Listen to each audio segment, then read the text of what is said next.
मार्च में कर्मचारियों को मिल सकती है बड़ी राहत, डीए 63% तक बढ़ सकता है। नमस्कार, न्यूज 18 का डिजिटल प्लेटफॉर्म आप देख रहे हैं और मैं हूं रितु सिंह। 8वां वेतन आयोग लागू तो हो गया है, लेकिन नए वेतन का इंतजार जारी है। फिलहाल कर्मचारी और पेंशन भोगी 7वें वेतन आयोग के तहत ही वेतन पा रहे हैं।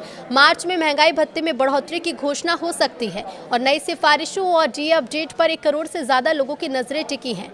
तो केंद्र सरकार का 8वां वेतन आयोग 1 जनवरी 2026 से प्रभावी माना जा रहा है, लेकिन नए वेतन ढांचे का फायदा तुरंत नहीं मिलेगा। जब तक आयोग अपनी सिफारिशें देकर सरकार से मंजूरी नहीं दिला देता, तब तक 1 करोड़ से ज्यादा कर्मचारी और पेंशन भोगी 7वें वेतन आयोग के ढांचे के तहत ही रहेंगे। इस बीच महंगाई भत्ते को लेकर बड़ी उम्मीदें बनी हैं। डीए में 5% बढ़ोतरी की उम्मीद है। तो श्रम मंत्रालय द्वारा जारी all India consumer price index दिसंबर में 148.2 पर स्थिर रहा।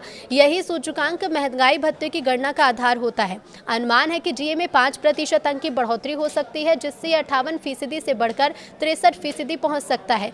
सरकार मार्च में इसका ऐलान कर सकती है। कर्मचारी संगठनों का मानना है कि होली से पहले घोषणा संभव है। अगर ऐसा होता है तो अप्रैल की सैलरी में बढ़ा डीए मिल सकता है। साथ ही जनवरी 2026 से एरियर का भुगतान भी जुड़ सकता है। तो केंद्र सरकार ने अक्टूबर में 8वें वेतन आयोग की टर्म्स ऑफ रेफरेंस को मंजूरी दी थी। आयोग को अपनी रिपोर्ट तैयार करने में करीब 18 महीने लग सकते हैं। इसका मतलब है कि वेतन भत्ते और पेंशन में वास्तविक संशोधन में अभी समय लगेगा और नई दिल्ली में आयोग का कार्यालय स्थापित भी हो चुका है। 25 फरवरी को कई कर्मचारी और पेंशनर संगठनों की बैठक प्रस्तावित है।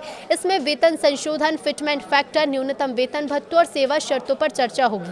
मसौदा तैयार होने के बाद इसे आयोग के सामने रखा जाएगा।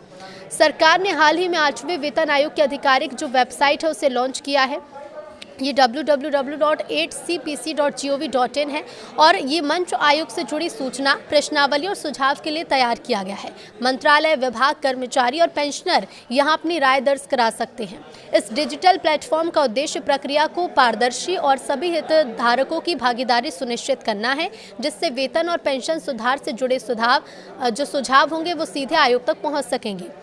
इधर all India NPS employees federation ने देश भर में अभियान शुरू किया है। करीब 400 जिलों के प्रतिनिधियों की भागीदारी के साथ सेवा और वेतन संबंधी मांगों को प्रमुखता से उठाया जा रहा है। संघ की मांग है कि आयोग 200 दिन के भीतर अपनी रिपोर्ट दे। साथ ही केंद्र के नियमों को केंद्र शासित प्रदेशों में एक समान लागू किया जाए। राज्य सरकार कर्मचारियों के लिए भी मूल वेतन और डीए को केंद्र के अनुरूप संशोधित करने की मांग की गई है और इसी को लेकर प्रधानमंत्री कार्यालय को पत्र भी भेजे गए।